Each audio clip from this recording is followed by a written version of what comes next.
ndabaramukije mwese mu izina rya Kristo I Yesu greet you all in the name of Jesus. ndagira ngo dusome ijambo ry'Imana tudatinze mu I just gitabo cya want mbere to cy'Abami read us to read the word of God in the book of Kings. igitabo cya mbere cy'Abami ibice bibiri murongo 26 1 Kings 2:26. turaza kongeraho Abefeso ibice 4 murongo wa 10 kugera ku 13. We shall also read Ephesians. nayo magambo tugiye gusangira Those are the words we are going to read. kakire kandi mwere data tugiye gufatanya ivuga butumwa Imana iguhe umugisha. We also welcome our brethren sharing with us to interpret this in English. abadukurikiye bari mu rusengero ndetse bari online turabaramukije. Those who are following us online, please, God bless you. nitwa Viateur Ruzibiza, pastori. I'm Viateur Ruzibiza, I'm pastor. hanyuma nkomoka n'umuryango wa Bibiliya ngira ngo tumaze kubiganira kenshi kandi inkunga yanyiragaragara kugira ngo Bibiliya ikomeze kuboneka nkomeza kubashimira iteka. And I serve in the Bible Society and your contribution is highly appreciated. God bless you. Abami ba mbere ibice 26 ndasoma umurongo umwe gusa rwose ntago ntinda.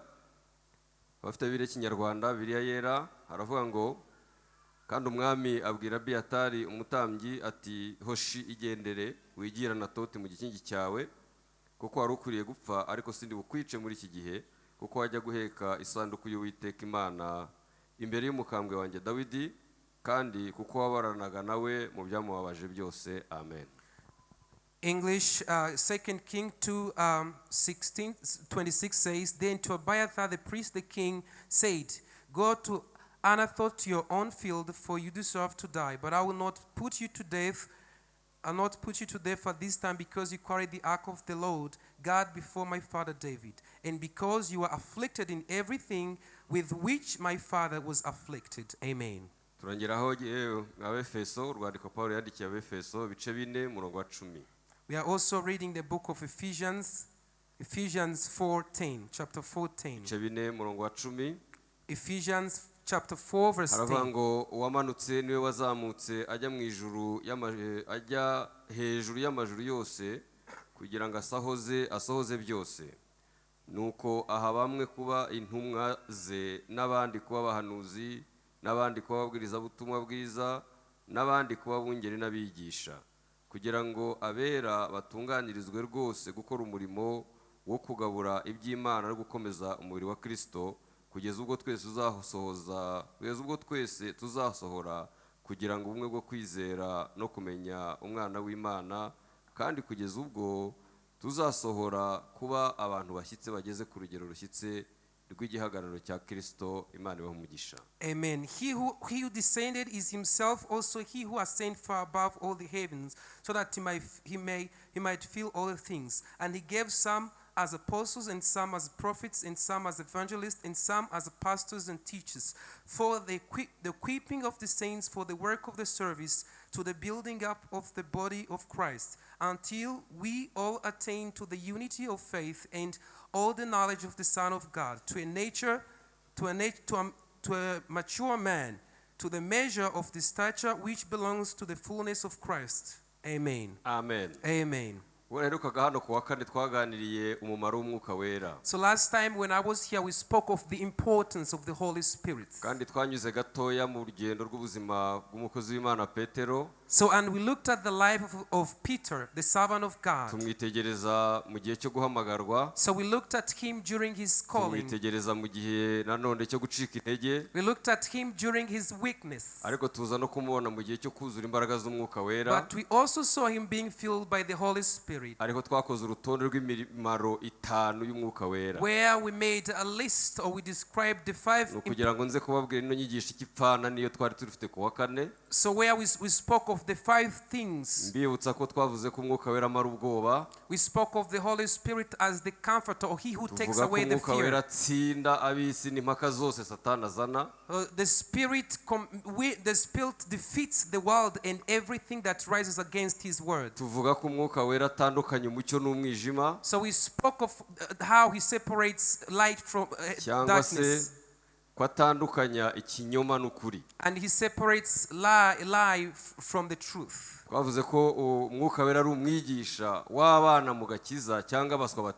So we say that the Holy Spirit is a teacher of they that are slow learners. ingingo twasorejeho rero ni ifitanye isano n'inyigisho ya none. And the last point, as we concluded, it has something to do with today's teaching. Kuko twashoje tuvuga ko umwuka wera ari umukozi. Because we ended up saying that the Holy Spirit is a umwuka wera worker. akorera mu mitima y'abizera. The Spirit works in the hearts of the saints. N'umutima wawe niyo biro y'umwuka wera. The heart of the believers. Amaboko yanjye n'amaguru yanjye n'amatwi niyo bikoresho umwuka wera akora mu bwami bw'Imana. So my hands, my ears, my legs are the instruments that the King uses. Niyo mpamvu uno munsi ngira ngo twongere twige agaciro ko gukorera Imana. Which is why today I want us to learn the essence cyangwa of se umumaro w'umurimo w'Imana mu gakiza mu rugendo rwo kwizera. The essence of serving the Lord in the journey of faith. Mu ntero rimwe yoroshye gufata nagira ngo twige ijambo rivuga ngo gukorera Imana gutera kurama. So one thing that I would like to say, serving God gives us longevity. Gukorera Imana ni igisobanuro cy'impamvu y'ubuzima. So serving the Lord is the meaning of life. Umuntu wese uriho mu buzima budakorera Imana ubuzima bwe nta gisobanuro bufite. Everybody who lives without serving the Lord, his life is pointless. Impamvu yo kubaho, impamvu yo guhumeka, kubyuka, ukumva uri muzima.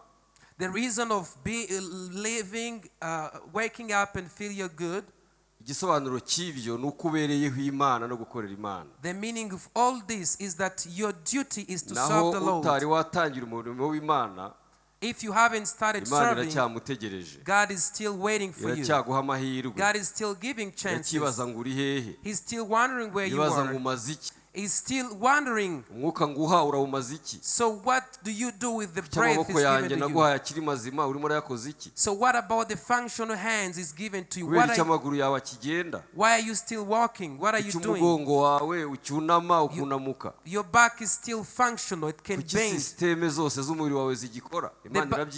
The body system still functions as it should. Gestion yawe iracyakora, digestion yawe iracyakora, uracyarya bigakunda. Your digestion works properly. Amaraso yawe aracyatembera mu mubiri, ubwonko burakora commande nkuko bisanzwe. The blood circulates as normal. The brain functions.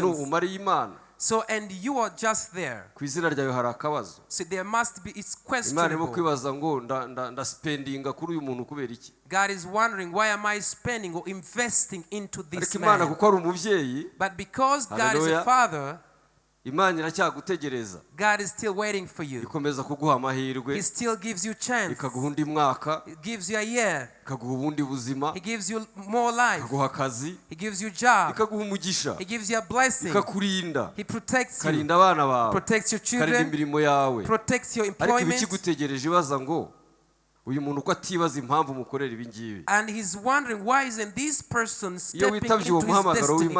So when you answer the call, you allow God to come into your life. So, and you say, if you give me another chance, I will serve you more. And I can compensate the time I lost. So when I wasn't saved yet, I wish at the end of this teaching we are about to embark on, everyone will have a revelation, something new to do in His kingdom. And I want to tell they that stop serving the Lord due to many reasons, because yes, they do exist. There are those who are injured in the ministry. There are those who are injured. There are those who did not get kindness and decided to quit. There are those who are not recognized. Hari abahuye n'indwara cyane ibindi byose bitera ubuzima. There are those who got sick. Bararambika baravuga ati ndabona gukora Imana no kutayikorera bijya gusa reka tubyihore. And decided to quit. Ku musozo w'inyigisho ngufi tugiye kunyuramo. So at the end of this teaching, I honestly pray whoever backslid should get up again and we serve the Lord. Nubyuka mu gitondo kumva uhumeka ujye umenya ko Imana iguhaye amahirwe yo kongera gukora neza kurushaho.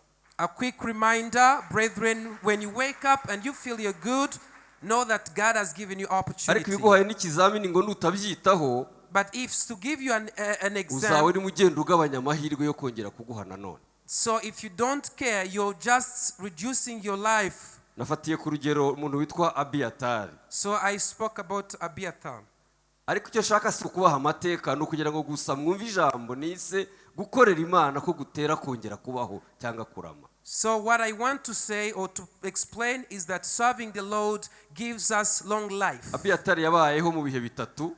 Abiathar lived in igihe 3 cya mbere times ni ku bwami bwa Sawuli, before the reign of Saul. igihe cya kabiri ni ku bwami bwa Dawidi, The second time was on the reign of David. igihe cya gatatu ni ku ngoma ya Salomo ariho tumaze gusoma. And the third time it was during the reign of King Solomon. urwo rugendo ubwarwo All that journey rwerekana ko Imana yakomeje kumuha amahirwe yo kuyikorera. shows that he was given opportunity to keep ariko serving nimusoma the igitabo Lord. cya mbere cya Samweli, So but when we read the first cyane Samuel, cyane mugahera mu bice 20 mukaza kugeza hafi mu gitabo cya mbere cy'Abami dusomye, especially chapter 20s, mugashaka ijambo ry'uyu mugabo witwa Abiatari, and when you look for this word called this man called muzasanga Abiathar, ku izina rye hari record imwe gusa, hari interuro igaruka kenshi you will find one record, something that comes repeatedly. ivuga ngo ariko Abiatari we agumana n'isanduku y'Imana. And you will find that Abiathar kept the covenant of the Lord. nta kindi kintu musangamo. There is nothing else. habaye byinshi ku ngoma z'aba bami, There are so many things during habaye different reigns. intambara, There were wars. habaye amagomerane, There were wars. rebellious, habayeho kwigomeka, There were rebellion. hanyuma abantu bakora ibintu byinshi, ariko muri byose kuri we aravuga ngo nta kindi kintu na kimwe nzareba, nzita kuri iyi sanduku y'Imana But gusa. he said to me, what matters is the ark of the covenant. Reka duhere ku bwami bwa mbere bwa Sawuli. Let's start by the reign of Saul, the Nzi king, ko the mwese reign of Saul. mwasomye ntabwo mbitindamo I am cyane, sure you all read this. ariko Sawuli yakoreye Imana imyaka itarenze 2 amaze guhamagarwa. But Saul served God almost 2 years indi after, myaka 38 yose and 38 years later, yayimaze Imana yaramaze guca umurongo mu izina rye, he spent them serving, but agakomeza agakora, he served but ariko not, ibyo akoze byose bikangirika, he served that not approved. hanyuma Imana ikabyanga. God was not approving of everything. yari yaranimitse undi mwami kandi undi agihari, ubundi bitabaho. And the Lord had prepared David in his Ndatekereza ko abakunda place. gusoma Bibiliya ubwo turi kumwe. I'm sure they that love reading the Bible, you ariko kubera understand. umwanya reka mvuge ibintu bitatu yakoze bibi cyane kuruta ibindi. But due to time, let me speak of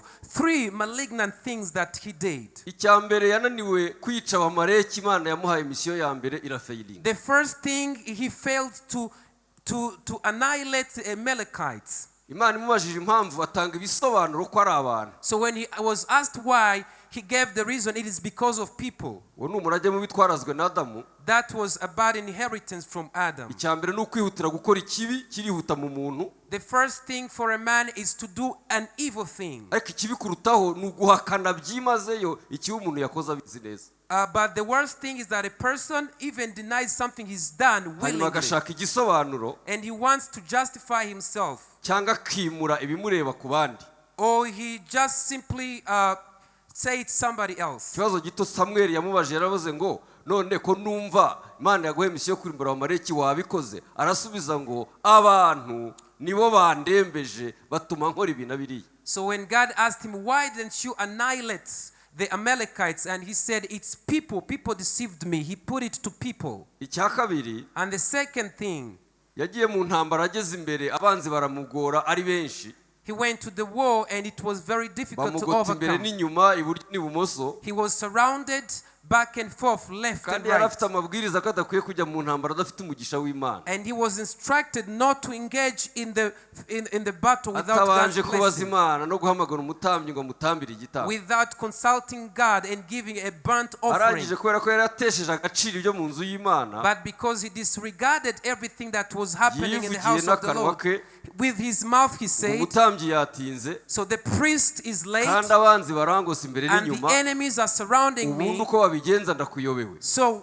by the way, I know what to do. reka nze nihindure umutambyi mbyikore. Let me become a priest and do it on my atangira own. kwambara efodi atari start- umutambyi, he started putting on the priest's atengera kwegera ya sanduku y'isezerano. he starts putting on the priest apparel. Hanyuma atangiye gutanga ibitambo. So and then he started giving the Samuel burnt nawe offering. barahageza turagira ibiki. Immediately Samuel came and said, "What are you doing?" Ati nagutegereje wati. And he said, "I waited for you but you tarried." Nyamara yibagiye ko Imana ari nyiribihe. But he forgot that God is in control of seasons. Tabara umuntu aho ishakiye. That he comes through whenever he Akora ayo wills. makosa akomeye. And he committed such Icyaha great cya gatatu mistakes. kiruta ibyo byose. And the third thing, amaze kubona no gufata icyemezo ko azica Dawidi, having made up his mind to kill David, David abibwirwa na Yonatani wari umuhungu we, yari umwana wa Sawuli ariko akaba inshuti ya Sawuli. So David got to know free Jonathan. Yumvishe se avuga mu buryo budasubirwaho ko azica Dawidi. He overheard the father saying that he's going to kill David. Noneho Dawidi arahunga. David fled. Ahungira mu ihema ry'ibonaniro. He fled to the tent of tabernacle. Ahasanga umutambyi witwa Himeleki. And he found a priest. Ari kumwe n'abatambyi 78 bakoraga umurimo w'isanduku y'isezerano. Alongside other 78 priests that were serving together. Hanyuma amaze kuhagera aramubwira ati Sawuli arampiga kandi azanyica.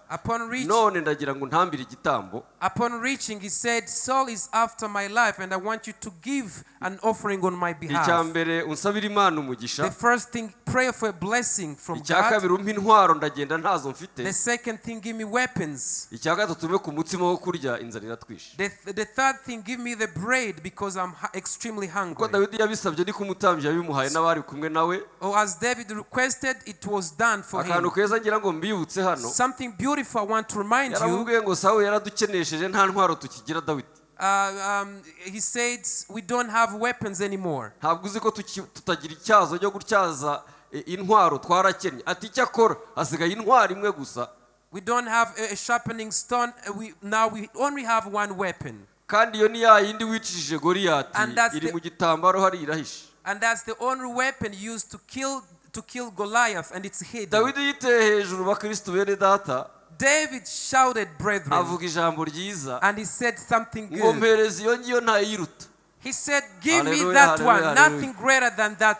Ati subundi intwaro yishe Goliyati. So the weapon, the sword that killed Goliath, he's been abusing the Israelites. And people were in the caves.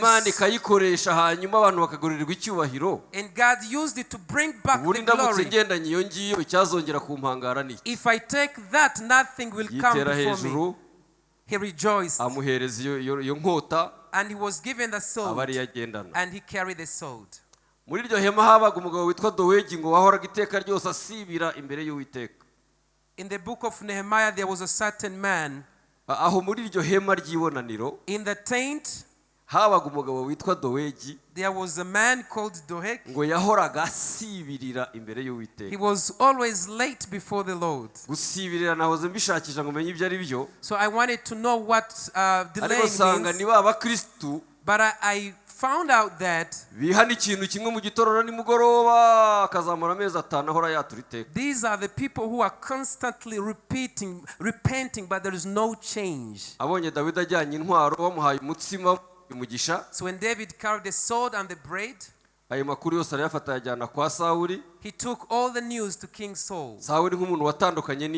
King Saul, as a person separated from the Lord, he committed the last sin, which made God hate him, detesting him. God was detested because he made a wrong decision. I can read it in the book of Samuel. Book of Samuel chapter 22. 22, chapter 22, verse 20. Reka masome haravuga ngo ari kumwe bahungu ba Himeleki mwene Ahitubu witwaga Viateur aracika ahungira kuri Dawidi nuko Viateur abikira Dawidi ko Sawuli yisha abatambyi b'Uwiteka. Dawidi abwira Viateur ati urya munsi ubwo narebaga Dowegi umunyedomu namenye ko atazabura kubibwira Sawuli abo mu rugo rwa so bose nige bahowe ariko gumana nanjye uhumure kuko uhiga ubugingo bwanjye ari nawe uhiga ubwawe nubana nanjye ntacyo uzaba. But one son of Amalek, the son of Ahitub, named Abiathar, escaped and fled after David. Abiathar told David that Saul had killed the priest of the Lord. Then David said to Abiathar, I knew on the day when Doeg the Edomite was there that would surely tell Saul, I have brought about the death of every person in your father's household. Stay with me, do not be afraid, for he who seeks my life seeks your life, for you are safe with me. Amen. Imana igumugisha. God bless you. Icyo shaka kubabwira ni iki? So what am I trying to put forward? Nimutekereze umwami, Think about the king, umwami w'Abisiraheli, king of Israel, wasomye amategeko ya Mose, who read the ukomoka commandments kwa Benyamini, from Benjamin, uzi Aburahamu, who knows Abraham, uzi agaciro k'ubutambyi, who knows the essence uzi of icyo priesthood, bivuze inzu y'Imana, who understands the value of the house of God. hanyuma agafata icyemezo And he took a decision akavuga ngo ngiye gusiba, and said, I'm going to blot, ngiye kurangizaho, I'm going to annihilate, ngiye guhanagura I'm going burundu to eliminate completely ibimenyetso byose all the signs by'Imana of God mu Isiraheli in the Israel, n'abatoranijwe bose and even the elect, gukorera Imana, to those who are supposed to serve. ndabica mbarangize, I will annihilate and destroy he them, kugira n'umwe urokoka, and no one will escape kubera impamvu imwe gusa, because of one reason. umuntu nge nise umwanzi wanjye nyamara yibagiwe ko ari umukozi w'Imana, The person I called my enemy, yet ko bamugaburiye forgetting that was servant of bakamuha God. inkota, He was given a sword bakamusabira umugisha, and prayed for him. afata icyemezo So he made a decision cyo kwica abahanuzi bose to kill all the cyangwa prophets, se abatambyi all the priests, if you will, 78 bakoraga umurimo w'itamba. 78 who was serving. Ntabwo nzi namwumva icyo kibazo ukuntu kingana, I don't know if you understand sinzi namubyibaza. the magnitude of that ubu question. haramutse hagize umuntu ufata icyemezo If somebody was to make a akavuga ngo decision ibimenyetso byose byo gukorera Imana mu Rwanda tubisibe, and say everything in Rwanda, ati insengero ziveho, we shall remove all the Bibiliya churches, ziveho, the Bibles, guhimbaza kuveho, praising and worship, kubatizwa kuveho, all those. gukizwa kuveho, Salvation should be gusezerana removed. kuveho, Everything should be umugisha wa removed. gitambyi uveho. Ibintu byose mureba biduhuza n'Imana ugafata icyemezo cyo kubihanagura. You decide to blot out every sign of people serving wowe the uri Lord. Imana mu ijuru, God in heaven. ufashe icyo cyemezo wamugenza ute? So if you are God, what would you do if Murabona hari somebody wronged amahirwe you? Sawuli yaba agisigaranye na makeya Are there some chances that nyuma yo Saul is gufata left icyemezo kigayitse nk'iki ngiki? after making such ignoble decision?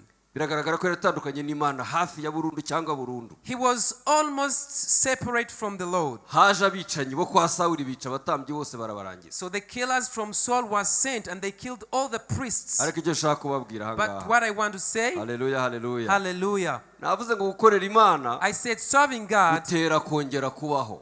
gives us long life. 78 bose bagombaga gupfa na Viateur yari umwe muri bo. 78 people were supposed to die, including Abiathar. Ariko mu migambi y'Imana, But in God's plan, mu mahitamo yayo, in God's choice, mu bwenge bwayo butarondoreka, in God's intellect, mu budahangarwa bwayo, in God's omnipotence, hahandi udashobora kugira ukiyibaza, where you cannot question muri him. 78 It's out of 78 yihitamo umuntu priests, umwe, he chose one person. haleluya, Hallelujah. ko ari uzongera guherwaho, azongera guherwaho He will do.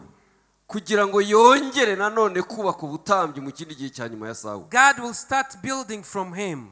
Nyiraho byibaze ngo igituma ukiriho nanjye nkiriho ni igiki? While I'm still there, ask yourself, Kwa why am I barenze still? 78 twavukiye rimwe batakiriho. Most of an 8 people, we were born in the N'uyu same munsi period. nijoro abaraye ari bazima ko bataramutse bose. So day and night, people were not able to come Byavuye to ku church. kigombe ngihumeka. So why am I still breathing? Byavuye ku kingo bukiriho wowe. Why are you still breathing? Byavuye mu mugambi w'Imana It is the plan of kugira God, ngo ahari ejo cyangwa ejo bundi so that whether today hari or icyo Imana next ishaka time, kuguheraho ngo yongere kubaka ikindi God wants to start from you to do something extraordinary. batangarije ko hari icyo Imana yifuza kongera gutangirirana nawe nanone. So I want to tell you that God is about to start doing something. Hanyuma rero raporo ya Viateur So Abiathar arimo arabwira Dawidi is telling David urupfu rwa bagenzi be, the death of amubarira his, inkuru z'agahinda, the demise of his aramubwira ati friends. buryo ukimara kuhava And he said, after you left, twabonye ingabo n'abagabo we saw armies. baza birukanka, They came running. bazana umujinya mwinshi, They came with wrath, bazana ubwicanyi bw'uburyo bwose, with massacre and killing. bafata databuja Ahitubu watuyoboraga, They took the master bafata n'abandi bose bakurikiyeho. and many other people. Njyewe Abiatari I, mu Abiathar, bitangaza nanjye ntazi ibyo ari byo, ni jyewe jyenyine urokotse, it is I who's been able to escape. kandi ubwo ndokotse sindokokanye ibiryo, And since I'm sinje nikoreye ibindi byose, though I'm a survivor, nzanye ibintu bibiri gusa. Nzanye have, ya sanduku y'isezerano, nzanye na efodi. I'm carrying the Ark of the Covenant. Nimushaka kubisoma, If you muraza want, gusoma muri Samweli wa 2:15-27. Ntabwo you want- ndabasubize muri Bibiliya gusoma cyane, if you want to read it, you read in the 2 Samuel 5th chapter ariko 15. muraza guhasanga amagambo You'll find the words ya Dawidi of David na Abiatari barimo and kuganira, Abiathar amubwira discussing, ibyabaye mu ihema ry'ibonaniro aho Telling- yaherukaga, telling him what happened in the tabernacle. amubwira ibyemezo bitatu yafashe, So 3 decisions that he'd made. aramubwira ati maze kubona ntapfuye, And see, after escaping, navuze ngo ubutaka bwa Sawuli wimuye Imana, I said the land of Saul, ubutaka butariho abatambyi, the land without priests, ubutaka bwatwitse ihema ry'Imana, the land that has burnt the ubutaka tabernacle of God, bwahigaga n'iyi sanduku kuyitwika, the land that was after the Ark of the Covenant, ubutaka bwahigaga iyi efodi kuyitwika. the land that was hunting the Ubwo forge. ndokotse sinshobora kuburaraho, Since I am saved now, mfashe icyemezo cyo kugusanga mu ishyamba aho I've wahungiye. made a decision to come to the forest to join Dawidi you. ngo abyumve, When David heard it, amufata ku mutima, he was touched. aramubwira ngo gumana nanjye. He said, remain with me. Ubwo uhungiye kuri njyewe, Since you've sought refuge in ukaba me uhungiganye n'isanduku y'Imana, with the Ark of the Covenant, ukaba uzanye efodi, with Ford, nubwo turi mu ishyamba, though we're in the forest, nubwo twavuye mu Isiraheli, though we left nubwo Israel, twavuye ku butaka though we bw'iwacu, left our land, ariko ndakubwiza ukuri, but truthfully I nta tell kintu you, tuzaba. nothing will Hallelujah. harm us. Ibyo kandi Hallelujah. arabivuga And he abana said n'ibikoko n'inyamaswa, he was in the forest with wild aho animals. yaraye siho yirirwa arimuka buri kanya buri He kanya. was loitering, roaming. He wasn't in Biravuga ngo one nubwo place. twababara, Though the Bible says, though we may encounter suffering, ntitukababare nk'abatagira ibyiringiro let bene us data. not lose hope. Wenda twaba mu ntambara, We might be in twaba battles, mu yes. bigeragezo We might be bitandukanye, tried, yes. ariko ntacyo tuzaba. But nothing will ubwo harm turi us kumwe n'Imana. since we are with the Lord. Igice cya mbere reka nkirangize So let cya me- Abiyatari ku ngoma ya Sawuli. Let me stop from here speaking of Abiathar. Igice cya kabiri cyo ku ngoma ya Dawidi, So the second phase during Sinirwa the reign of ngitindaho. David, I'm not going to dwell ndahavuga there. ijambo rimwe gusa kugira ngo tuze guhuza na kiriya gihe. I'm going to say one word so that we can connect. Ubwo Sawuli yari amaze gupfa yishwe n'Abafilisitiya, When King Saul died, killed by the Philistines, ariko sinabura kubabwira iri jambo. I cannot fail to tell you this word. Ubwo yari amaze kurokora Abamaleki, After saving the Amalekites, haje igitero cy'Abafilisitiya kumutera, so there was an assault that came against yisanga mu him. ntambara atagifite amaboko. So and he found himself and he was Abwira umuntu wari helpless. umutwaje intwaro, And he told someone who was carrying the weapons, aramubwira ati uyintere mpfe, abatakebwe batangirira nabi bakamfata amatekwa. and he said, instead of being killed by the enemies, you kill me yourself. Undi aramubwira ati ntabwo nabitinyuka kukwica uri umwami uri databuja. And the servant said, I cannot dare killing you, yet you're my master. Arangije afata inkota ye ngo ayishitaho, So and then he took his own sword, ariko agira ibyago nabwo ntiyapfa. but he did not, unfortunately he didn't kill Agomba kuba yari himself. n'umusivili, agomba kuba nta na training ihagije yari afite. To my Urumva mind, yafashe icyemezo cyo kwiyahura, ariko probably nabyo bikoze nabi. he was a civilian. To me, I would think, because he couldn't even commit suicide or kill himself. Arangije anagana kuri ya nkota amererwa nabi. And he hung on the sword and he couldn't die. Umutwaje intwaro abibonye aravuga ati se ubugewe ndakomeza ndebe databuja apfa cyangwa ndamurangiza ndakora iki? The servant who was holding the sword was like, what should I Aravuga do? ati oroshya nanjye ngerageze ndebe ko nanjye nakwiyahura. He said, even myself, let me see if I can Nawe commit abikoze suicide. bimera nka shebuja nawe ntiyapfa. When he tried, he couldn't die as well. Ijambo nasomye rikambabaza So the abavandimwe. word that made me sad was this. Bakiri muri ayo hagati y'ubuzima n'urupfu, As they were in dilemma, they were between life and death. haturuka umwana w'umwamaleki. So a Amalekite son came. Mvuze ngo iki? What did I say? Umwana w'umwamaleki. The Amalekite son. ibintu ugenda urokora buri munsi ubibika ubigira inshuti yawe, things that you save and keep them and make them your nutabivana friends. mu buzima bwawe If you don't remove them nibyo from you, bizakurangiza. they will kill you. Umwana w'umwamaleki ngo araza abonye banagana aravuga ati twe twize kwica. When the Amalekite son saw them struggling, Uyu si writhing umwami in pain, w'Abisirayeli n'umugaragu w'umutwaje intwaro banagana. so they are writhing in Afata pain. inkota akubita mu cyico arambika Sawuli hariya n'umugaragu we aravuga ati reka njye gutanga amakuru ko intambara irangiye. The Amalekite son got the sword and killed both of them, Saul and the servant.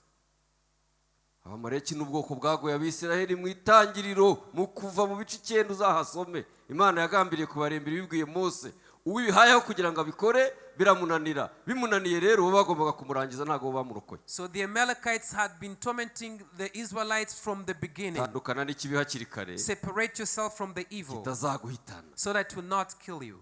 Abiyatari ku ngoma ya Dawidi rero ni ijambo rimwe kwari ugusubiza igihugu buzima. Abiathar, during the reign of David, he wanted to give Kuko nyuma ya life, Sawuli Dawidi yimye ingoma ntabitinzemo nidufite umwanya. because after Saul, David reigned. Hakurikiragaho ikintu kimwe gusa, igihugu kirasubirana ubuzima gite. So he was like, how will I bring life to Kandi Israel? cyari kubanziriza ibindi mbere yo guhinga no korora, And what was the first thing before kwari the farming ukubanza and harvest? kugarura Imana mu bantu. It was first to bring back God in Kwari people. ukubaka rya hema Sawuli yatwitse. It was to establish the tabernacle that Saul Kwari burnt. ukugarura ya sanduku y'isezerano imaze imyaka n'imyaniko mu It ishyamba. was to bring back the ark of the covenant that was taken away. Kwari ukongera kurema undi mutwe w'abatambyi nanone. It was to bring back the priests. Nawe uri Dawidi rero, So if you are David ukaba uri kumwe na Abiyatari and you are with Abiathar, warokotse rwa rupfu rwa mbere, who was saved from the first wabanye n'iyi killing, sanduka, who carried the ark of the ugifite kuru covenant, nibura ya mbere, who still have the former nta wundi news, waha inshingano, no one else would be given nta wundi waha responsibilities. inshingano No one else would be given yo responsibilities kongera kubaka iby'umwuka muri icyo gihe. to rebuild everything spiritual, Restauration spirituelle, the spiritual restoration, kongera nanone gusubiza abantu to ubuzima. restore, to give Abwira life to Abiyatari people. atumva rero, He said to Abiathar, ngiye kuba niyokipye mu bindi, I'm going to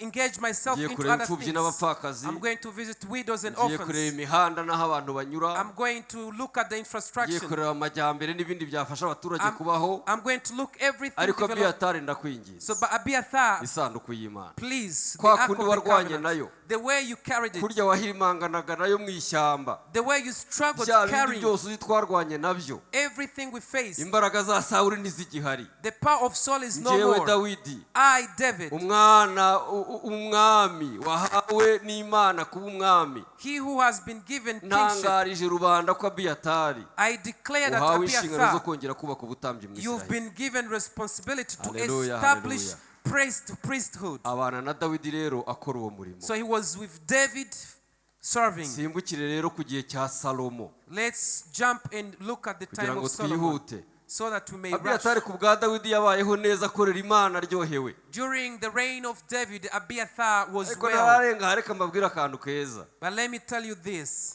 Byaba bikuryoheye, whether it's good byaba for mu you, gihe bitaryoshye, whether it's not good, inshingano ufite ni imwe gusa. your responsibility Imana is one. yampamagariye iki? What God has called Mbega me. nicyo ndimo gukora. So what am I supposed Kuko to ntabwo do? iteka ryose uzakora bagukomera amashyi. Because people will not always Hari applaud igihe for uzakora you. bagutera amabuye. Sometimes people be Ariko against you igihe and stone you. cy'amashyi uzakorera Imana. But during N'igihe the, cy'amabuye uzakorera Imana. whether people approve you or not, Murabyemeza? serve God.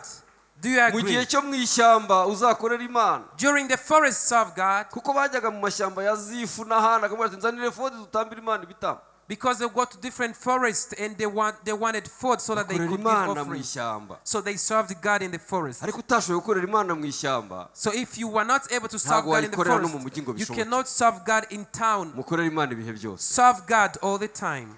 Igihe cyarageze Dawidi arasaza, reka ne kubitindaho. Time came and David was old. Hanyuma umuhungu we witwa Salomo yima ingoma. And his son succeeded him. Ariko yima ingoma nawe mu bihe bibi. But he reigned during the worst time. Icyambere yimye ingoma hari umukuru we witwa Doniya wagiye kwiyimika. So he reigned when there was his elder brother. Kubera iki Dawidi ngo yarashaje. David was atinda old, gutangaza uzamusimbura. and he delayed to announce the one who succeeded Abahungu him. rero inyota iba nyinshi yo kuzasimbura. So the sons were so thirsty and to know, they were longing to know who will Uwitwa Adoniya aravuga replace. ati ndabirambiwe, data arashaje kandi ninjye w'imfura nzaba umwami n'ubundi. And one of his sons said, Cyo I will guhora replace my father. ntegereza ndategereza icyo uriya musaza utacyumva. So why do I have to wait anyway? I have to have a coup. Yorganiza coup. So he organized a coup d'etat. Ahamagara Abiyatari niwe yahereyeho. And he called Abiathar the Ahamagara priest. witwa Yowabu wari umugaba He w'ingabo. called Joab, the chief of the army. Ahamagara n'abandi bose bari hafi ya Dawidi. And he called all the inner circles of David. Arabayobya.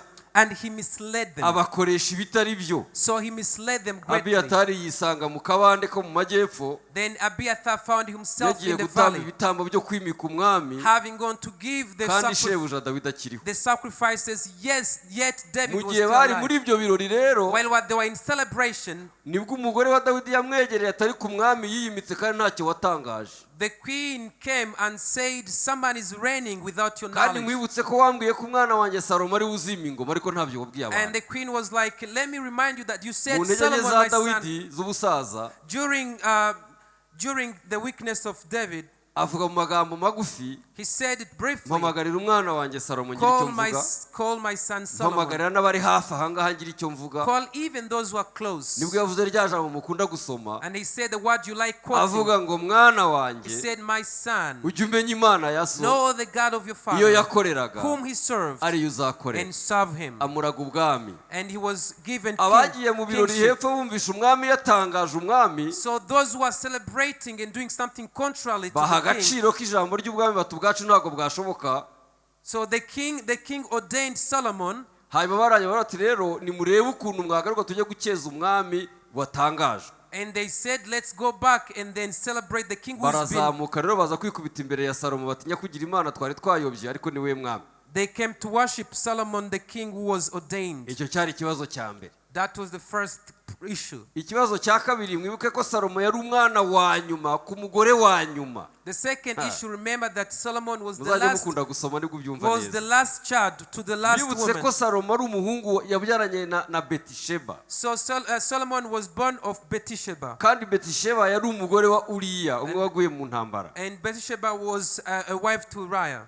Nukuvuga ko yavutse nyuma y'uwo yababyaranye mbere wapfuye. So Nize ko mwabisoma. which means he was born after. Kuba rero umwana wa nyuma, So the last child, no ku mugore nabone ndi gwita wa nyuma, even the last wife, nanone shatse muri kibazo cy'icyaha nanze kwirwa mbijyamo, ntabwo Salomo yari afite amahirwe yo kuba umwami. Solomon did not stand a chance to become a king. Urumva ko yari afite ikibazo gikomeye. So he had a great issue. Ntiyemewe, He wasn't approved. uwari wemewe yamaze kumubiriza abantu, The one who was abagabo b'ingabo bamukurikiye n'abandi bose. the one who was approved had Iyo mobilized cyatumye azamuka ku people. musozi ajya gusaba Imana ngo Mana uzampa ubwenge bwo kubasha kuyobora aba bantu. So and then he went to the mountain to ask for the wisdom to be Imana rero able to. yamuhaye ubwenge araza, God gave him tangira wisdom gukora uyu murimo and w'Imana. he started serving.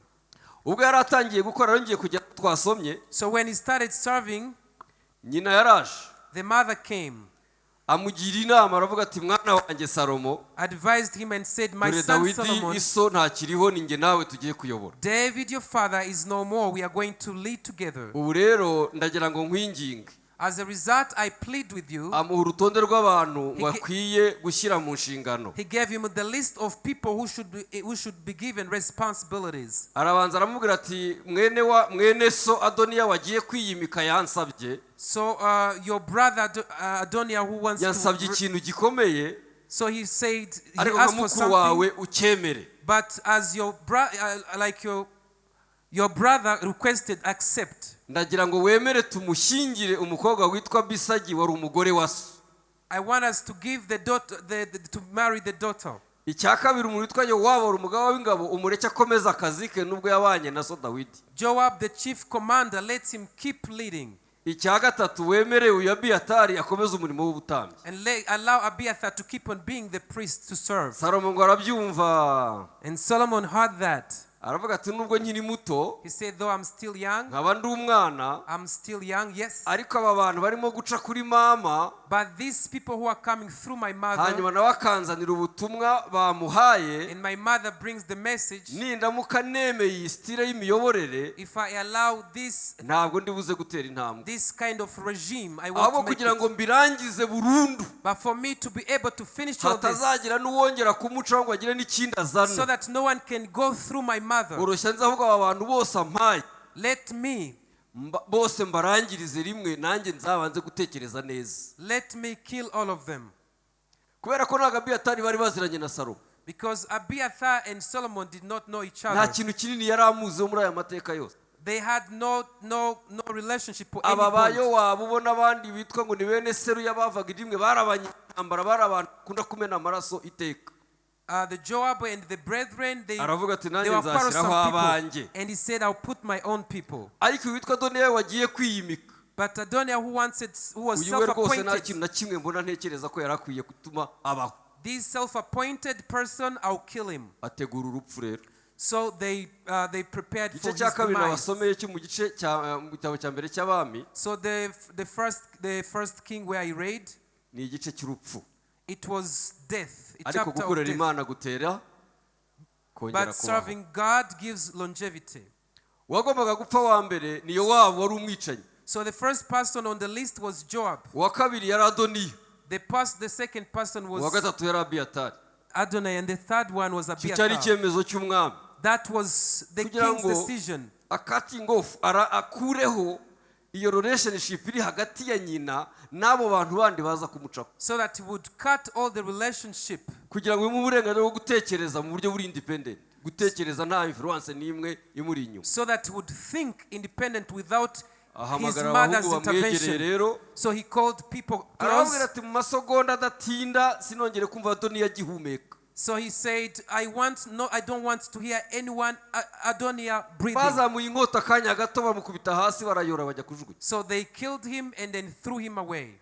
hakurikiraho witwa Yowabu Joab was the next on the list. ahageze abonye uko mugenzi we bigenze ubwo buramwica ngo arazamuka aravuga turabizi ngiye gupfa ariko reka mve kujya kwegera isanduku y'Imana nzapfe kugwayo Upon seeing the demise of his friend, he ubwo said, agatima "Let me karaje run." aravuga ati ahari wenda Imana yazibuka niba hari akeza nigeze gukora So he said, at least I think God will remember me ariko for umwicanyi something nawe I've done. amukurikirayo bamutsindayo And the enemy followed. wari wahawe inshingano yo kumwica yamusanzeyo Someone followed him and killed him. hari hasigaye nde So who was left?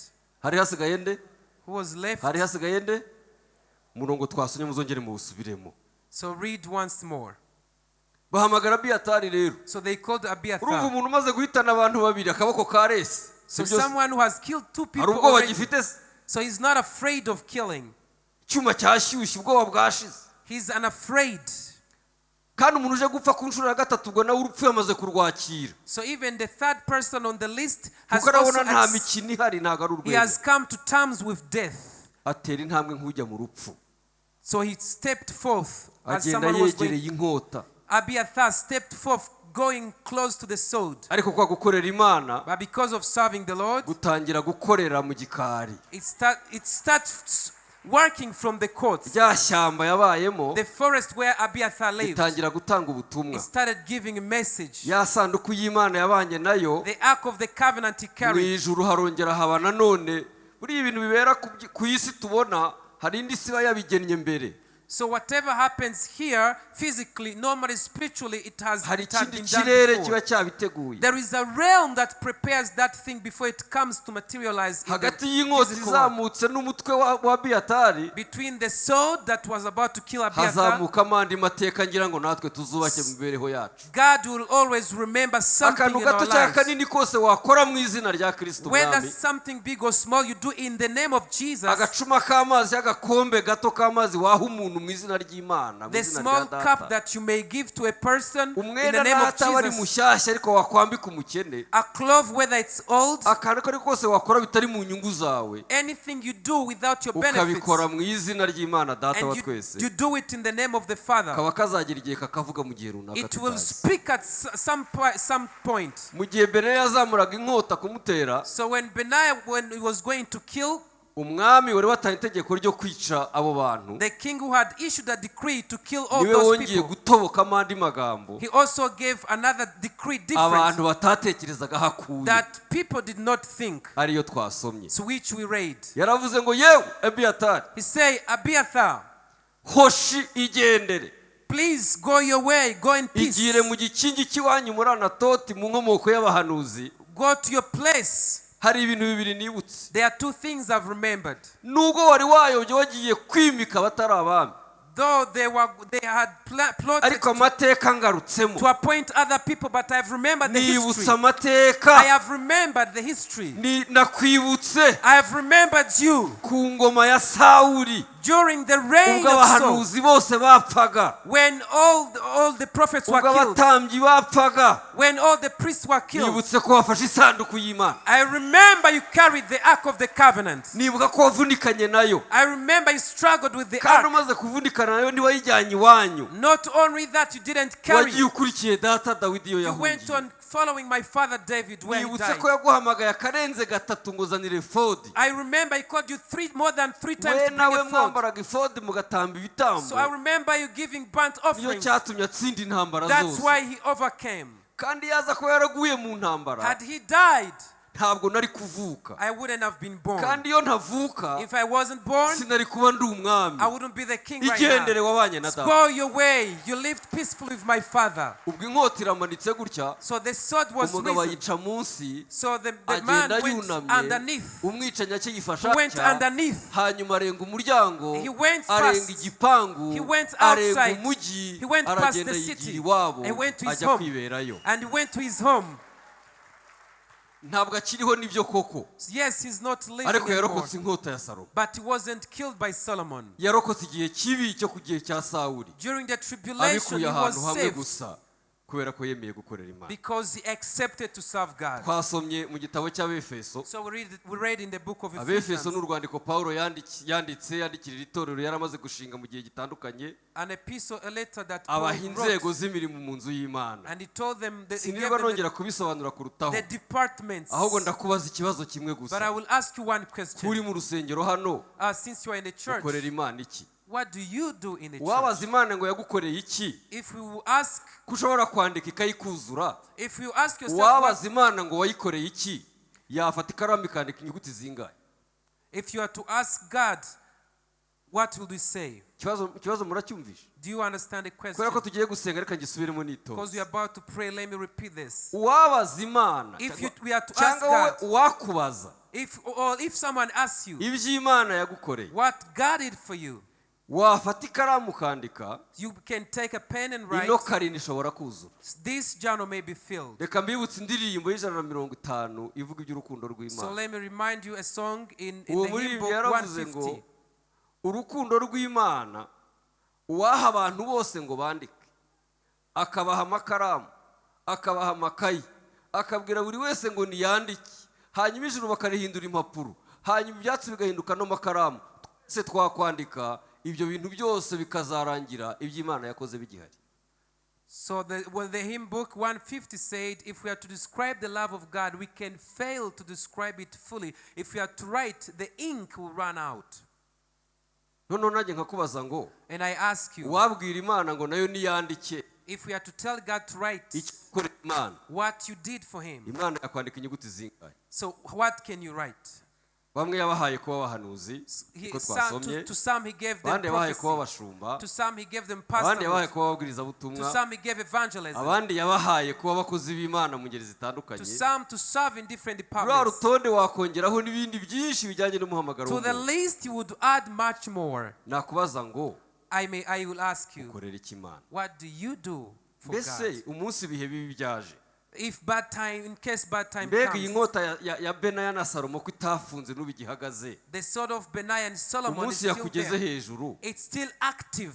niki kizibukwa muri ako kanya If it comes over you, what will be wamagara remembered? abanyamasengesho kugusengera iteka So you call the intercessors to ubundi mu intercede for mateka you. yawe harimo iki turi bubwire Imana What is in your history to remind turahera God? kuki kugira ngo tubwire Imana ngo ifunge urupfu What will be the best for us to call God to turahera stop kuki the death? tubwire Imana ngo nigabanye agahinda cyangwa umubabaro What shall be the best for God to act upon your behalf? reka kuba umushyitsi mu rusengero rero So do not be a guest in the house. wihora wibaza ngo ko ibiki batabikoze na biriya bitakozwe Do neza not keep asking why haven't people done such ahubwo things. ujya wibaza ngo iki nakora cyabikiye kugira ngo bigende neza Ask kurushaho yourself, what should I do hari to abantu do bigira better? abashyitsi mu nzu There y'Imana are people who always behave bakageza as akabaza ngo ariko visitors. hano ngo kuki batabitunganyije They neza go and ask, why is not this ariko going kubera well? kino ntebe batayigize gutya ngo Why bimeze gutya haven't they nakuri cleaned this ese chair? kubera iki ibi n'ibi nka biriya Why such and such? njye nawe ko twahuriye hano se So you and I met here tuje gushaka Imana to twese seek God. ubundi urambaza ibyo ntakoze Why are you asking me what I've ahubwo wowe not done? wakubajije igituma utabikoze So you should ask yourself, ikibazo why are you? cyoroshye ni ukwibaza ngo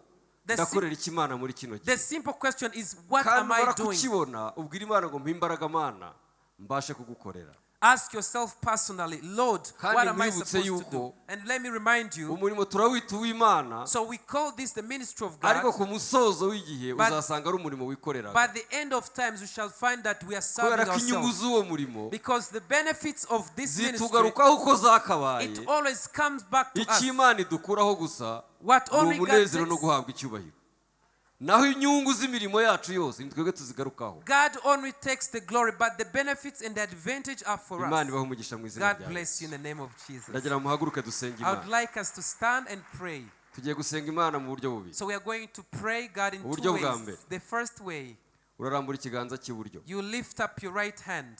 mwanyumvise neza Did you hear me well? urarambura ikiganza cy'iburyo You lift up your right hand ubwira Imana ngo Mana and tell God, ndacyafite amaboko mazima I still have n'umubiri healthy hands muzima and healthy no body, gutekereza kuzima health mind. ndakwinginze I beseech you, umpishurire reveal to umurimo me nkwiriye gukora the ministry I'm supposed waguhesha to do icyubahiro. that can glorify you. murabyemeye Do you accept that?